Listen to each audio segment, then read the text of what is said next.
Welcome to the Library Connection. I'm Tracy Thomas, Assistant Director at the B.B. Comer Library, and we just want to thank you so much for being with us today and joining us for this episode.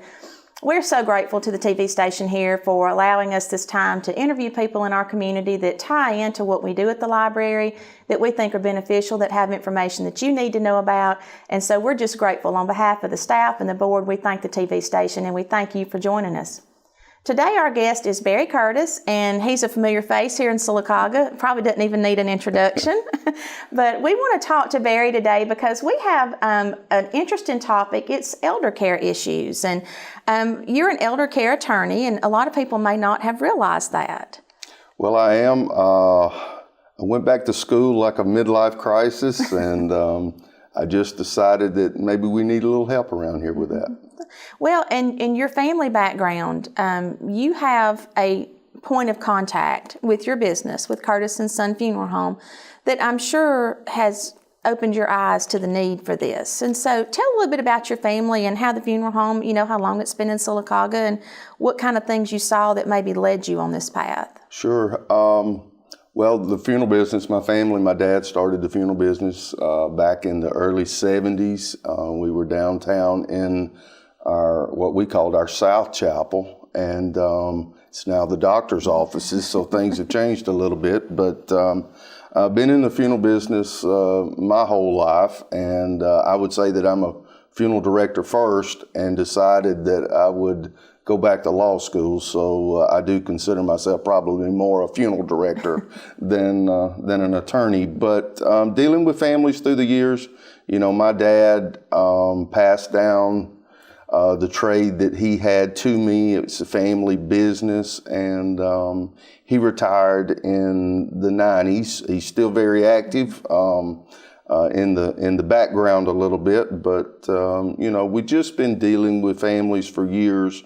We had a lot of questions through the years from families that we just didn't have the answers, and a lot of it dealt with planning ahead. Pre-need funerals came into existence in the 70s. We remember watching it on TV, a commercial that the Birmingham funeral homes were starting prearranged funerals. And my dad said, nobody's ever going to give you their money before they pass away. But he was wrong. And so planning ahead became something in the funeral industry that people looked to do. It was financially a good move because they were able to freeze prices. Retirement couples felt like they were really setting things up for their children and taking a burden away from their children. So I think the planning, even in this estate planning and the elder care law that we're talking about, I think that's the basis for it, is that the parents want to make sure they take that burden away from their children. And so that's kind of how things evolved. And the families that we've dealt with through the years at Curtis & Son Funeral Home are the same families that we're dealing with now with the elder care law. So it goes hand in hand. I think we know that when you're in the middle of a crisis, and most of the time you don't plan on a crisis. That's correct. You don't make the best judgments, the best decisions. And so what you're saying about the planning, I think that's such a gift that a family could leave to their children, is to have some things taken care of. And the point of contact that you have with people when they come in to plan a funeral or to come in and pre-plan a funeral, they have to have some paperwork with them. They have to be able to put their hands on some information that is not always readily available for some people. That's correct. We have at the funeral home, and I know that it's a document that's out there or a work product, but we have a planning guide that is just a quick flyby that gives families kind of some direction that they might want to go to get their things in order. But I think it's just meant to kind of bring attention to it. Really, usually they give me a call and we sit down for a fancy term, a consultation, but they just come and we talk. And I explain the importance of each one of these things that they've read about or heard about, or at their coffee group somebody was talking about. And, you know, everybody's circumstances are different. Absolutely. Some people need it way more than others, and some people just want it as a peace of mind. So it's no different than anything else. Everybody's family dynamics are different. You never can go wrong to plan ahead. Sometimes that's not a comfortable thing to do. But in your estate planning, it's a necessity if you can get yourself to that mindset that you want to get those things taken care of. I know our family had a little experience with doing a prepaid for one of our family members, and when my mom came to me and talked to me about it and said, I think this would be good, it just, you know, it's like you said, it's sort of an uncomfortable conversation to have, because it's not as though you are anticipating someone to die. Correct. It's just that you're trying to make things as easy as they can be when you're in a bad situation. My grandmother, my mom's mom, she decided she wanted to prearrange her funeral, and I tell this story a lot. We own the funeral home. We wouldn't have to pay for her funeral, but her generation wants to take care of their obligations. They don't want anybody else taking care of their obligations, and she's since passed, but she sent in $100 a month payments for 4 years, and when she passed away, we honored her wishes, and then I gave my mom the money back. But when we were going through my grandmother's things, we found an envelope. We mailed back the receipts. She had 48 $100 receipts. And that's just her generation. Mine and your generation might not quite be the same as commitment to that, but their generation meant they want to take care of their own obligations and being prepared. And that's a little different nowadays, but still, that's what she did. So being prepared helps. Well, this was my grandfather, and he's 91, and so he has not used his yet. But it is that mindset of the older generation that anything we can do to make plans ahead and make it easier for our kids and our grandkids, we want to do that. And so I think prepaid is a wonderful way to start on that path of getting things in order. Yes.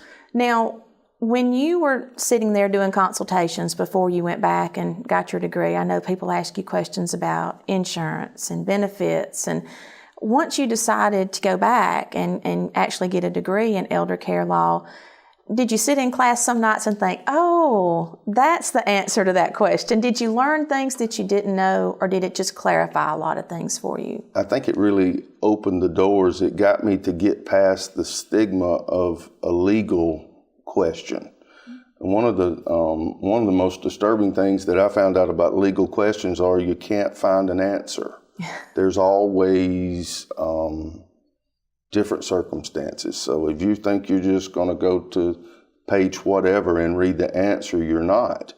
It's different variables. And so I think what the law school part did for me was to let me understand the legal barriers and why they're there. And then you kind of have to go out and find what's best for each family, you know, because everybody is different. So it gave me a foundation. So every answer is a customized answer for a family. I would think so, yes. Now, some of them can overlap a little bit, and a lot of us have a lot of the same circumstances. We have children. We want to make sure they're taken care of if something happens, those kind of things. But at the end of the day, when we talk to retirees, for instance, everybody's a little different. They're just in a different place. So you kind of have to be flexible. Well, we've got some good information for you. We're going to take a quick break, and we'll come back and talk some more with Barry Curtis. Hey y'all, Jim Green from TV47. You can now catch us on the internet. We're streaming live at TV47.tv. All of our great programming, whether it's Daybreak with Jimmy Dale, Matt Coulter, and Around the Track with Matt, or I'll be on with Coosa Valley Magazine, and a whole lot more too, right here at TV47, now TV47.tv on the internet. Whatever device, you can watch us right there at TV47.tv. What do you see? What do you see now? Hunters are required to wear 144 square inches of hunter orange during Alabama's gun deer season. See the difference? Hunter orange saves lives. Wear it. This message brought to you by the Alabama Department of Conservation and Natural Resources and this station. Hey, Sylacauga! I'm Dr. Gina, and I want you to join me live every weeknight, Monday through Friday, right here on Channel 47 on the world's first social television show. And it's going to be all about you, whether it's presidential politics or Deflategate. If it's trending, we're going to be talking about it. I want you to join me live every Monday through Friday on Channel 47. Don't miss it. America Trends with Dr. Gina, Monday through Friday at 9 p.m. right here on Channel 47. See you then.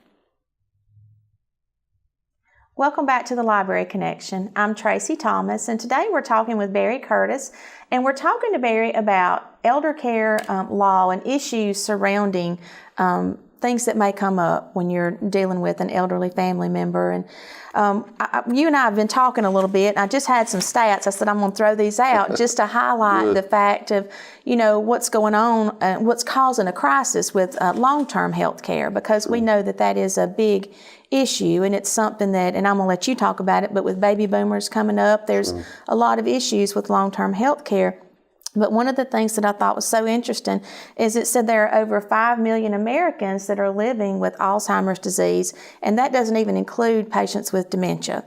And that out of that there are 15.5 million Americans that are providing care for these family members that have Alzheimer's and dementia, which adds up to a total of care hours being provided is 17.7 billion hours of care being provided by people for their family members, their loved ones that have, and this is just Alzheimer's and dementia. And there's certainly other things that would cause somebody to need to go into long-term care.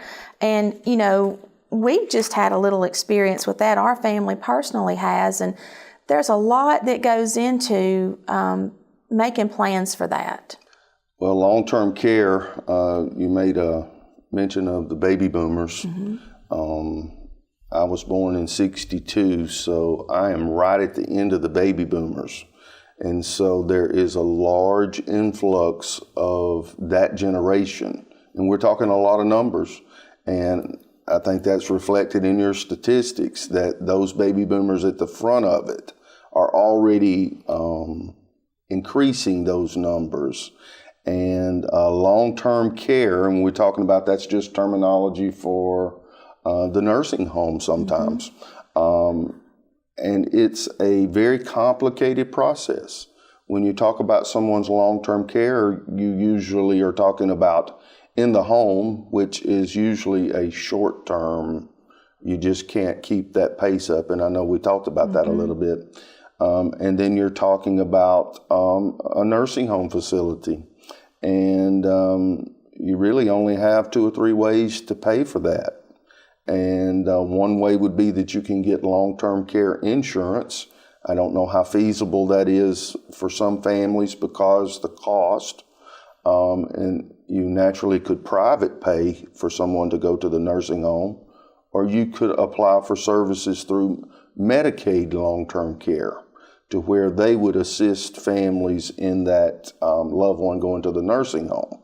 Not to give numbers for facilities, but an average, you're talking of over $6,000 a month for long-term care in a facility. So you're talking big business. I mean, you're talking a lot of dollars. The long-term care insurance, is that a pre-planned, anticipated thing that you pay for years ahead of time, or is that something that you wait when you need it, you take it out? Well, you can't wait once you need because it's kind of like life insurance. It's the same parameter. If you wait till a stage of your life at the end to go be prepared to buy life insurance, you can't afford the premiums, or either you can't qualify for the policy. Long-term care being the same. You would start it early.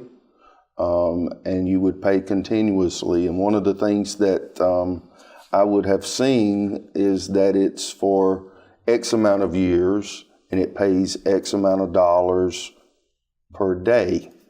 And I think there'll be all kinds of policies out there, but the cost factor of those would determine if you could do that or not. And here you are raising a family, sending kids to college. How can you fit in that premium for your long-term care, something that you think you might not need for 40 more years? So it's just a tough question. And just what we touched on earlier with the planning ahead part, a lot of times, and I know in our specific example with our family, people kept saying, get on the waiting list, because we were involved with the VA situation, With the VA, yes. get on the waiting list. And it's kind of like the prepaid funeral. It's just something you hate to think about, and then when you need it and you haven't planned ahead, then you just kind of get. It's probably just as tough for families to plan for long-term care. They've always said, I'm not going to let my mom go to the nursing home. I'm going to take care of my mom. And sure, I would want to be able to do the same thing. But then we have barriers. How do we work and take care of our parents? How do we mix that in? And that kind of goes back to every family dynamic is different. And some do have caregivers that could divide and handle, but some don't. I'm an only child, so the help for me is that it's a one-man show. So, and I wouldn't be unique. There's a lot of people that have that same problem. We're going to take a quick break, and when we come back, we're going to talk a little bit more about those situations where maybe there's not a child, there's an only child, and also about the health of the caregiver themselves.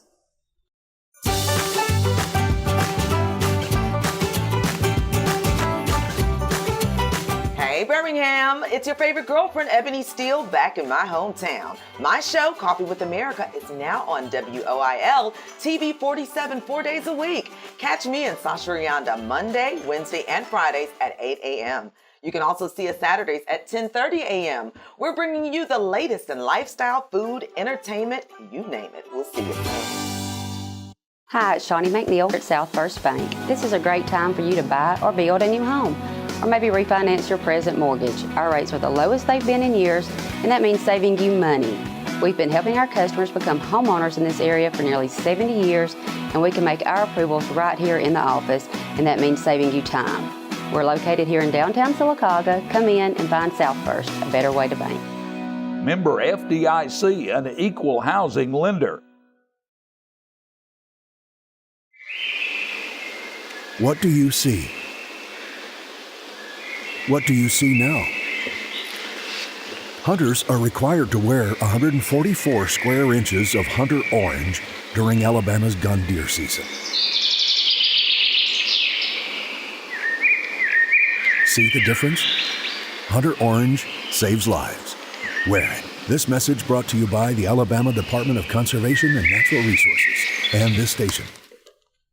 Welcome back to the Library Connection. Today we're talking with Barry Curtis, and Barry is an elder care attorney, and we, at the library we have so many good books, and I always turn to a book when I'm going to do an interview, and we had this book called Aging with a Plan, and I've learned so much from this book, and just things that you don't really think about. Sure.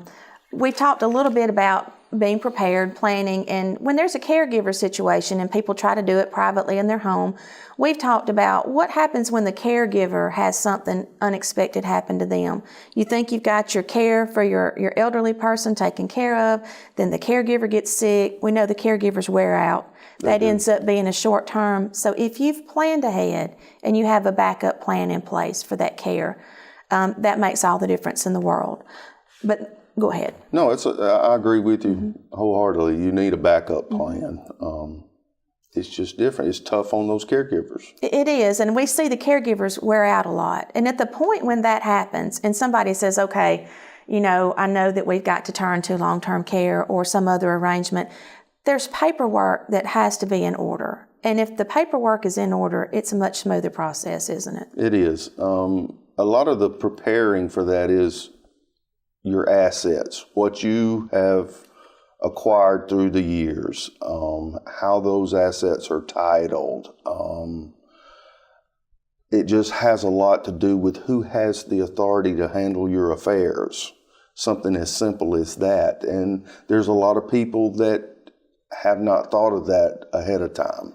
And it's a lot of crisis management. A lot of times you only think about it when it's right there imminent and you have to think about it. And what I hope is from this is maybe we let some folks kind of think ahead a little bit. I'll be glad to help them. But I think that they'll feel better, sleep better at night, knowing their affairs are kind of in order.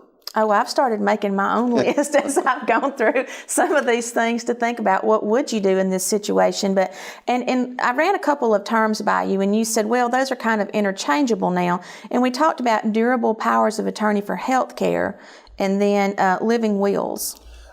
The old terminology that, and I say old terminology, the living will meant, and everybody would associate it with, I don't want a ventilator and I don't want a feeding tube. And those were just medical directives. When you go to the hospital, that's one of the first things that they want to know is, do you have a living will? Mm-hmm. They want to know who to talk to. You have give that authority to speak for you on your behalf medically if you can't speak for yourself. That's what that does. So, I mean, if you're able to speak for yourself, you tell the doctor what you want. But in the cases to where mentally you can't or physically you can't, then there needs to be that authority given to someone. And in years past, that terminology was a living will. And it says what you did want and what you didn't want. The medical durable power of attorney that we're talking about now, I know everybody's heard of HIPAA and the privacy. Your Greg, your husband, he does not have access to your medical records unless you've given him that authority. So these the medical durable power of attorneys give your agent, who you select in that document, the authority to look at your medical records, to consult second opinions, to give direction to the medical staff, along with your wants and the direction you want your care to be. And it just gives that authority to someone if you can't do it for yourself. Well, so something like a DNR order would be covered through your living will, as we That's correct. So when somebody says living will, you're talking about a medical durable power of attorney. Okay. That's what it is. Now, we talked the other day about when somebody passes away, that ends and a new document has to take over. That is correct. Don't mistake a power of attorney on the business end of things with a medical durable power of attorney. They are two documents. One takes care of medical, one takes care of business.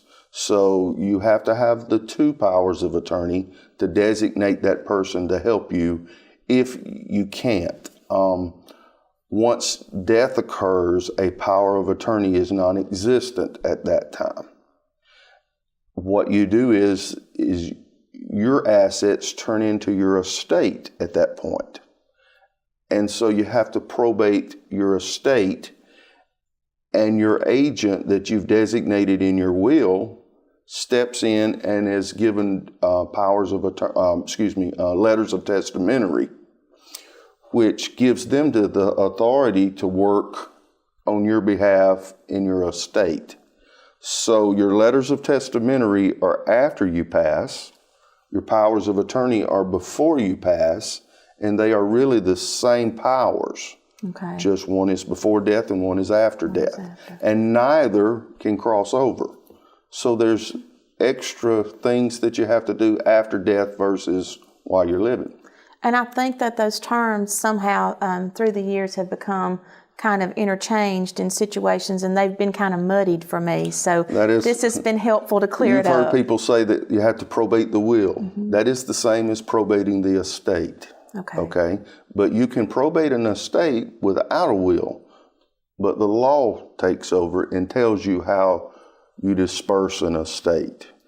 The will gives specific directions from the deceased themselves.